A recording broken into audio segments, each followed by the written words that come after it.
सरकार मनसे अध्यक्ष राज ठाकरे यांनी गुढीपाडव्याच्या निमित्तानं त्यांच्या मनसेच्या मेळाव्यातून एक मोठी घोषणा केली, ती म्हणजे मोदींसाठी महायुतीला पाठिंबा देतोय आणि तो बिनशर्त पाठिंबा असल्याचं त्यांनी जाहीर केलं। मागच्या काही दिवसांमध्ये त्यांच्या केंद्रीय गृहमंत्री अमित शहा यांच्यासोबत सुद्धा बैठक झाली, राज्यातल्या वरिष्ठ नेत्यांसोबत सुद्धा बैठक झाली, मात्र कुठलेही सीट शेअरिंग नाही किंवा तसा कुठलाही फॉर्म्युला त्यांनी मान्य केला नाही, मात्र बिनशर्त पाठिंबा त्यांनी जाहीर केलेला आहे। तुम्ही कसं पाहता याकडे? पहिली गोष्ट तर बिनशर्त हा आपला शब्द आहे। कोणत्याही शर्तीशिवाय अटीशिवाय या सगळ्या गोष्टी होत नसतात। कोणताही राजकारणातला व्यक्ती एवढा काही महान राजा हरिश्चंद्राच्या अवलादीचा नाही आहे सध्याच्या घडीला तरी, फक्त दिखाऊपणा आहे। याच मोदींना 5 वर्षापूर्वी आपण किती शिव्या दिल्या आणि हे काही नवीन होईल असं काही वाटलं नव्हतं। मागच्या 2-3 वर्षामध्ये ज्या पद्धतीनं उद्धवजी ठाकरे साहेबांच्या नेतृत्वाशी शिवसेनेशी गद्दारी करणाऱ्या लोकांशी यांचं कुटुंब चालूच होतं। जी भारतीय जनता पार्टी देशात भ्रष्टाचार जिनं माजवलेला आहे, जी भारतीय जनता पार्टी सातत्यानं महाराष्ट्रद्रोहाचं काम करते, त्याच्याबरोबर यांचं कुटुंब चालूच आहे ना। त्यामुळे यांनी पाठिंबा जाहीर केला याच्यात मला वाटत नाही की फार नवीन आणि फार मोठी घोषणा आहे। अपेक्षित घोषणा होती, लाल गोटेपणाचा प्रकार आहे।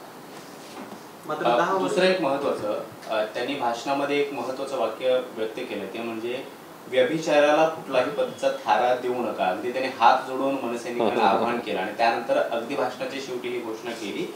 तुम्ही कसं पाहता या सगळ्या? मला असं वाटतं व्यभिचारावर ते बोलले, राजकीय व्यभिचारावर। हा राजकीय व्यभिचार नाही आहे का त्यांचा की स्वतंत्र पक्ष स्वतंत्र बाणा? मागच्या वेळेस आता शिवसेना काँग्रेस बरोबर तर तिच्यावर टीका, तिच्यावर टिप्पणी उद्धवजी ठाकरे साहेबांचं नेतृत्व। मागच्या वेळेस तुम्ही काँग्रेससाठीच काम केलं, सगळ्या ठिकाणी सभा घेतल्या, जिथं जिथं शिवसेना पडली पाहिजे, शिवसेना हारली पाहिजे अशा ठिकाणी सभा घेतल्या, त्याही काँग्रेससाठी घेतल्या। आणि आता शिवसेनेला काँग्रेस बरोबर हे म्हणणं हा एक विषय। आणि आता मोदींना ये वाला लेते हैं इन्वर्टर एसी। आप गैम्बलर हो ना?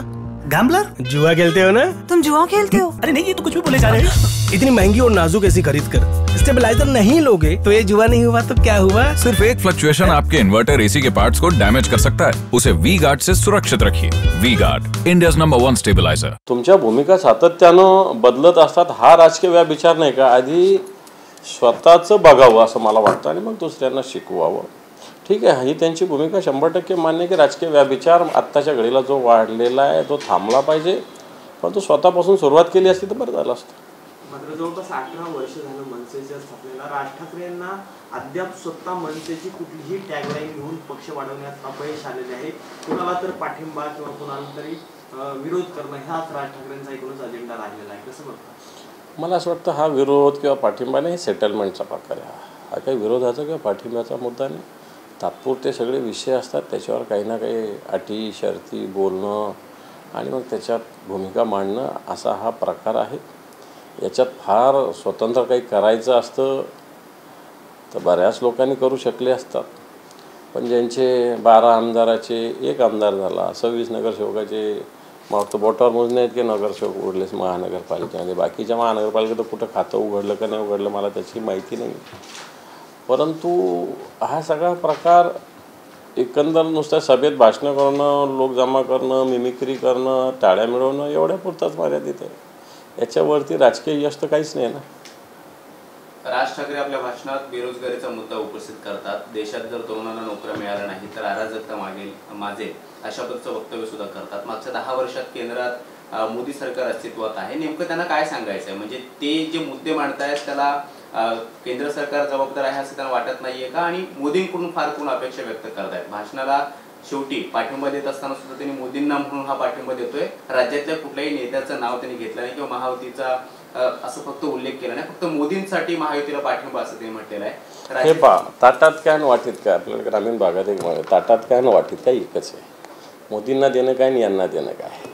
मोदींचं नाव सांगायचं आणि यांच्याशी करायचं, अशा प्रकारचा हा प्रकार आहे। त्यामुळे याच्यात फार लगे खूप मोठं केलं राजसाहेबांनी अशातलं काही समजायची गरज नाही। सातत्यानं त्यांच्या भूमिकेमध्ये वेगवेगळ्या भूमिका व्यक्त होत असतात. त्याच्यातलाच हा प्रकार आहे. मला वाटतं एवढंच याचं घेण्याची गरज आहे, याच्यावरती फार घेण्याची आवश्यकता नाही. बेरोजगारीच्या मुद्द्याकडे तुम्ही कसं बेरोजगारी तर त्यांनी विचारायला पाहिजे होतं ना. मोदींनी दरवर्षी 2 कोटी लोकांना रोजगार देणार म्हणून घोषणा केली होती. 2 कोटीतले 2 लाख तरी दिले का त्यांनी? हा त्यांनी विचारायला पाहिजे होतं ना मोदींना. ठीक आहे, पाठिंबा दिला, पण तुम्ही ज्या घोषणा दिल्या महागाईविषयी प्रश्न विचारायला पाहिजे होता. महागाईचं काय झालं? बहुत हो गई महंगाई की मार आपकी बार मोदी सरकार 2014ला घोषणा दिली, त्याच्याविषयी प्रश्न विचारायला पाहिजे होता. बेरोजगारीविषयी प्रश्न विचारायला पाहिजे होता. शेतकऱ्यांच्या आत्महत्याविषयी प्रश्न विचारायला पाहिजे होता. शेतमालाच्या भावाविषयी प्रश्न विचारायला पाहिजे होता. शेतमालाच्या उत्पादनाविषयी प्रश्न विचारायला, स्वामीनाथन आयोगाविषयी बोलायला पाहिजे होतं. देशाच्या GDP विषयी बोलायला पाहिजे होतं. रुपयाचं अवमूल्यन जे झालेलं आहे त्याच्याविषयी बोलायला पाहिजे होतं. त्याच्याविषयी सुद्धा मोदींना जाब विचारला पाहिजे ना. आज भुकेच्या प्रमाणात एक भुकेचा एक जगामध्ये सर्वे झाला आहे, त्याच्यात भारताचा नंबर वाढतोय. आज देशामध्ये त्यांच्या जाहिराती मोदी सरकारच्या 85,000 कोटी लोकांना तुम्हाला अन्नधान्य द्यावं लागतं. याचा अर्थ 85 कोटी लोकांना अन्नधान्य तुम्हाला मोफत देताय. तुम्ही मोठे फुशारक्या मारता, पण हे खरं तर फुशारकीने आपल्या देशाचं दुर्दैव आहे. या सगळ्याविषयी बोलायला पाहिजे, भूमिका मांडायला पाहिजे. मोदी काय करतात काय विचारायला पाहिजे. देवेंद्र फडणवीस यांनी 2019च्या काळामध्ये राज ठाकरेंवरती त्यांचं इंजिन हे भाड्याने दिलं जातं असे टीका केलेली होती. सुपारी बाज आहेत अशी सुद्धा टीका केलेली होती. आणि आता त्याच राज ठाकरेंनी महायुतीला पाठिंबा दिला. मग तर तीच भूमिका देवेंद्र फडणवीसांनी त्यावेळेस मांडली, योग्य भूमिका. आताही तीच भूमिका त्यांची. इंजिन भाड्यानं मिळतं. काँग्रेसचे प्रदेशाध्यक्ष नाना पटोले यांचा रात्री ऍक्सिडेंट झालेला आहे. प्रचार दौरा संपून ते घराकडे निघत असताना नाना पटोले यांनी सकाळी माध्यमांना अशी प्रतिक्रिया दिलेली आहे की कुठेतरी माझा घातपात करण्याचा प्रयत्न केलेला आहे. कसं बघता? मला वाटतं त्यांच्या आरोपाची चौकशी व्हावी. नाना पटोले या महाराष्ट्रातले एक ज्येष्ठ नेते आहेत. जर अपघात झाला असेल आणि घातपाताचा संशय असेल तर त्याची सरकारने चौकशी करावी. शिंदे गटाचे नेते संजय शिरसाट म्हणतात की नाना पटोले आणि संजय राऊत यांचे संबंध फारसे चांगले नाहीये, त्यामुळे संशयाची सोयी ही संजय राऊतांकडे व्हावी. सोडून संजय शिरसाटांच्या स्टेटमेंटला कोणाचं.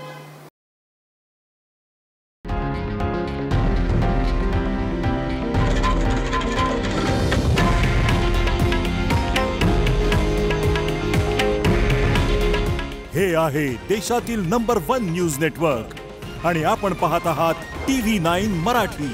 काळजी तुमची, हित महाराष्ट्राचं.